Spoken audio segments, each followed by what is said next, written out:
nós gostaríamos agora de ouvir a doutora Débora Coutinho, que é do Departamento de Recursos Minerais do Estado do Rio de Janeiro. Presente.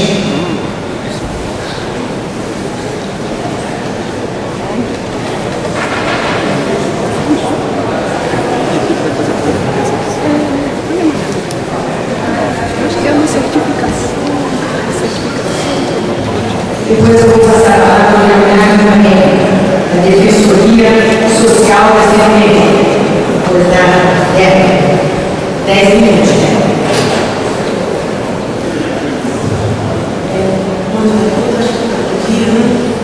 Eu sou diretora de meio ambiente e mineração do Serviço Geológico do Estado do Rio de Janeiro.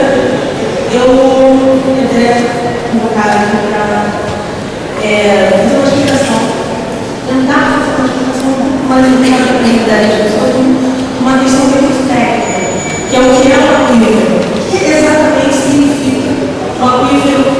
Como ele é usado e o que tem de consequência uma contaminação de um aquífero e quais os tipos, não é só quando as pessoas às vezes visualizam como se fosse uma imensa caixa d'água, não é? Você tem vários tipos, várias formas de a qualidade da água dele, da formação que ele está inserido. Bom, só para mostrar aí no texto oceano, então a formação geológica só de rochas terminárias, armazenadas, seus polos.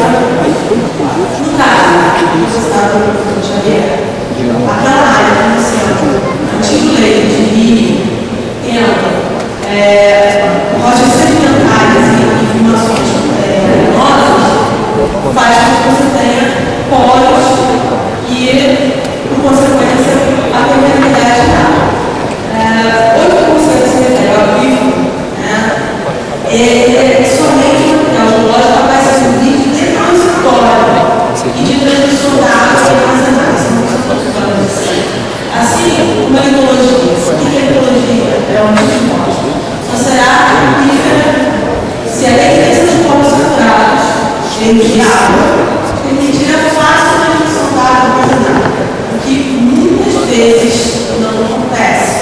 Então, é muito comum você achar que faz um poço, tira a água do aquífero. Muitas vezes as pessoas realmente estão fazendo poços rasos, tirando água de lençol, que é subsuperficial, e também de água muito vulnerável à contaminação. Bom, aí também tem o tipo de aquífero de alta porosidade, né? Ele pode ser poroso, como está aqui no desenho, fissural, a porosidade de rochas que apresentam fissuras, então a água vai ser processada a três tipos de fissuras, na cruz, e casca, que a gente tem imensa quantidade no estado do Rio de Janeiro, que é quando você tem formações rochosas específicas de calcário, e nas fraturas e nos espaços de calcário você acumula esse tipo de água nessa formação. Bom, aí no texto, qualidade tem que bem claro, a qualidade da água e a quantidade ela vem diretamente ligada ao tipo de rocha, característica química que ela possui. Então, mais uma vez, o líquido da água pode ser consumido como uma aquífero. Você tem aquíferos que você consegue utilizar para consumo próprio e outros não. Então, você, no máximo, para uso industrial. Quanto à pressão, significa que ele pode ser um aquífero livre ou freático, ou seja, ele estaria numa zona subsuperficial ou quase superficial, muito próximo à superfície e sempre, possivelmente, bem exposto à contaminação. Normalmente, a superfície superior, que é que você tem a área que você está visualizando, ela fica saturada, ou seja, chove muito. A zona, o aquífero tende a subir e encontrar camadas chuvas. Você tem alagamentos e, posteriormente, essa água Outro tipo seria vínculo confinado ou cartesiano, da linha de expressão do fórmula cartesiano. Quando você tem uma vínculo confinado entre uma camada de rocha não permeável, intercalando uma camada de rocha permeável, como é barro, e outra não permeável. Ou seja, ele fica confinado no nosso desenho de uma parte clara. Esse tipo de apoio fica muito grande no sentido das combinações, porque a análise de formação geológica superior faz uma grande. Geralmente, essas camadas são de argila rasa. E como seria uma microciclo confinado, o que acontece? Ele tem interfaces de mudança de mudança de confinado.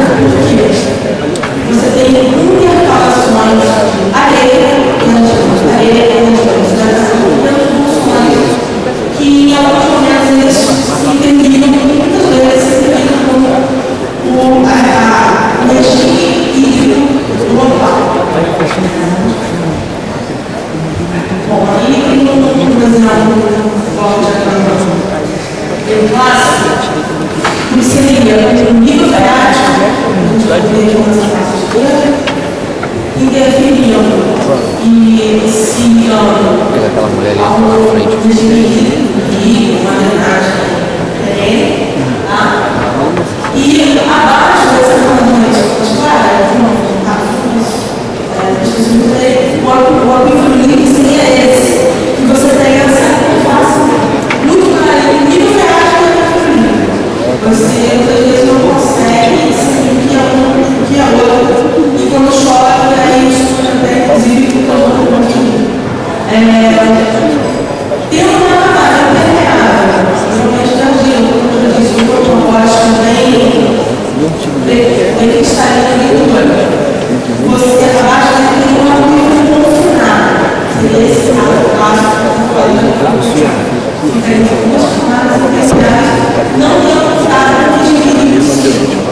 Então, o que acontece assim, não tem referência confinada.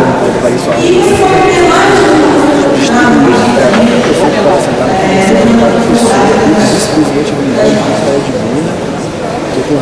só para situar o estado do Rio de Janeiro, a gente tem umas províncias mapeadas e nos geológicos do estado. A gente tem uma sertões, três províncias indefinidas, nós estamos no Belgrado, no Coreia do Sul, que praticamente corta a longa, praticamente no Coreia do Sul, e aí o seria o aprofungamento uma das províncias. Nós temos espalhados no estado do Rio de Janeiro, no Rio de Janeiro, temos ali uma vazão baixa, nesse caso, ele tem uma vazão bem baixa para a média e intercala entre rochas duras, argila e argila. Bom, a gente vai para o sul, da onde está situada a área de terra, e um mapeamento feito pelo Serviço Geológico junto com a Universidade Rural, até aqui para confirmar. O que seria uma aplicadinha? A gente pegou essa área e fizemos um mapeamento e definimos aí sim uma aplicadinha. Isso é uma potenciométrica dentro de uma seria isso. Tem umas linhas que está dando para ver, mas um detalhe, a parte do livro, se a gente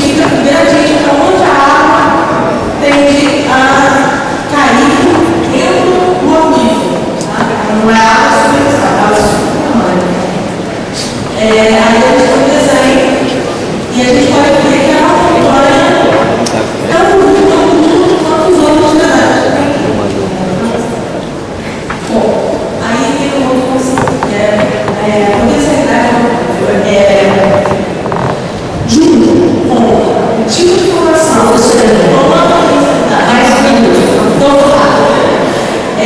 Com o tipo de formação, o Jota, e o tipo de inclinação dos fatores, a gente define qual é a capacidade de cada curva.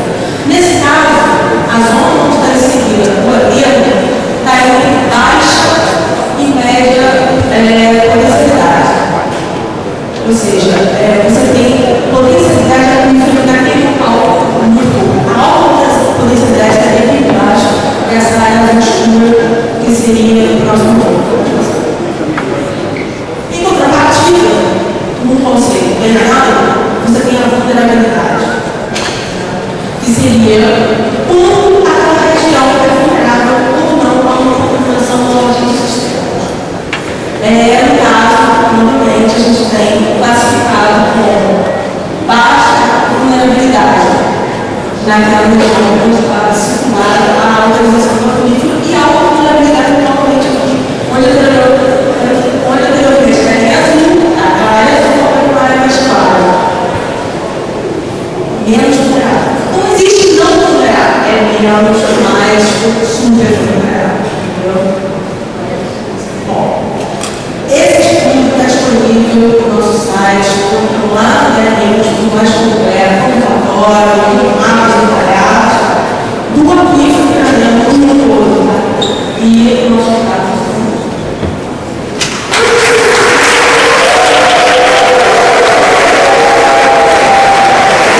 Obrigada. Eu vou passar a palavra para o comentário Paulo Ramos, que se dirigir a todos vocês. Cumprimentar a todos da mesa, Lucinha, Jadeu, que é a presidente da Espaço, Janine, todos os membros da mesa, representantes da universidade, representantes da comunidade. Eu acredito que todos tenham uma compreensão sobre esse problema, considerando os chamados atores envolvidos. Primeiro, a empresa. A empresa quer ganhar dinheiro.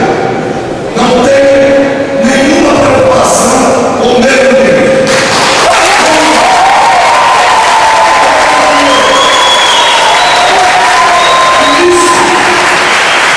Isso tem sido uma espécie de luta até para desviar recursos públicos.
E aqui nesta casa já estamos liderando.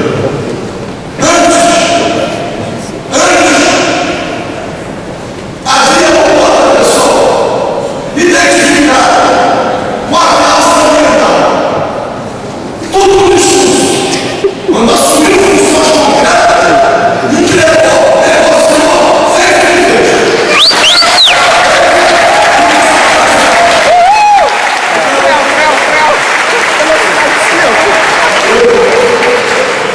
Lamento muito, porque é claro, o problema político tem que ser resolvido.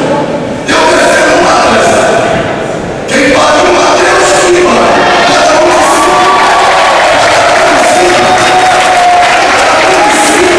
tem que cuidar do seu lixo. O lixo tem que ser tratado em seu lugar. O lixo que está aí tem que ser tratado em tal aí.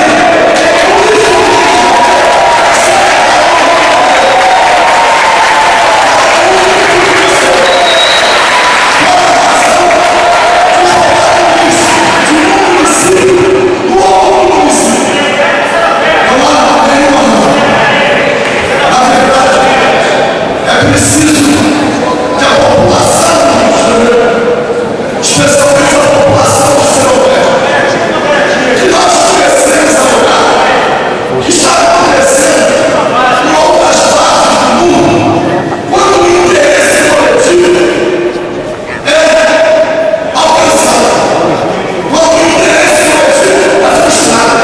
A Europa perde a democracia. A Grécia está lá, com os seus grandes nomes, matando as rodas, todos eles. O povo grego está nas ruas enfrentando o governo. O povo francês, o povo espanhol, o povo português, o povo do Centro-Oeste não pode simplesmente acreditar que as instituições vão funcionar e vão proteger os interesses da população. Investindo em missão do Estado.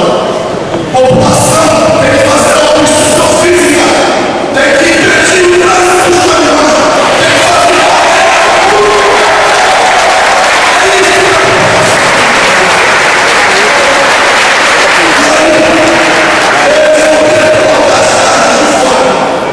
vão ter coragem de mandar um choque contra as famílias revoltadas, mas organizar. Digo o seguinte: vamos botar prego para falar pelos carros, os caminhões.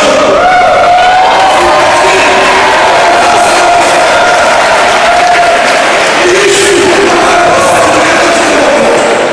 Para concluir, há pouco tempo atrás, querida Anastasia, eu descobri uma operação policial na Grécia resultou a morte de um jovem de 16 anos. O povo grego foi para a rua e quebrou tudo que podia da polícia. Todos os carros foram para a rua. O povo reagiu porque a morte de um jovem. Aqui diariamente vamos ver os resultados do que acontece no nosso estado. Mas a população do Centro-Oeste, se quiser fazer respeitar, se entende verdadeiramente que foi traída pelos governantes de Roma e que está sendo traída, não digo o prefeito, mas pelos governantes de hoje, a população tem que manifestar sua revolta nas ruas.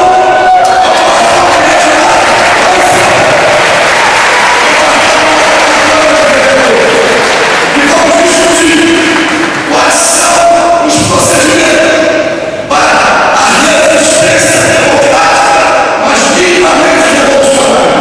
Dizer não ao chão significa impedir a tramitação dos caminhões. Abraço ao povo.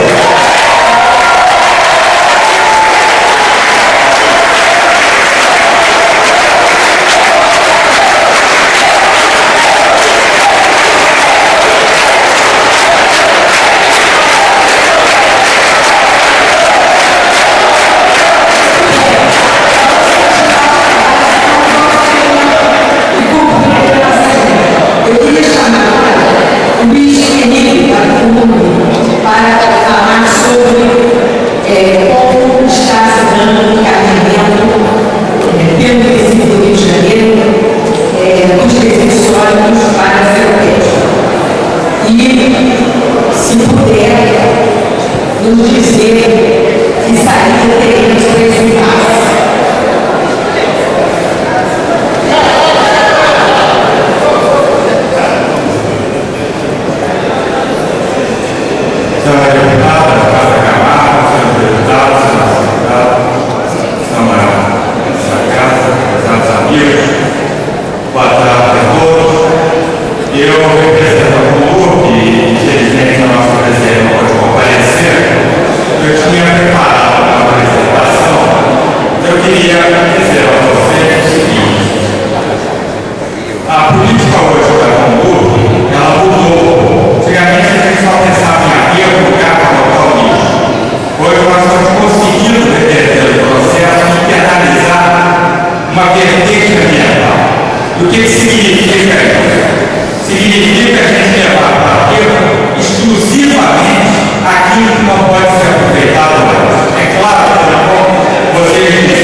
se não fosse licenciado pelo órgão de controle ambiental.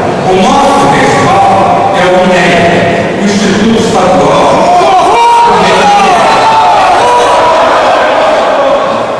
Eu não vou dizer aqui, senhora deputada, porque eu creio que não seja o ambiente, mas eu gostaria de dizer que a biosanidade é uma forma de discussão final, isso recomendado pela Organização Pan-Americana da Saúde para países de desenvolvimento. Não sou eu que estou dizendo isso, é a norma da ONU. E é possível, pode fazer até a tecnologia que existe hoje para fazer propaganda.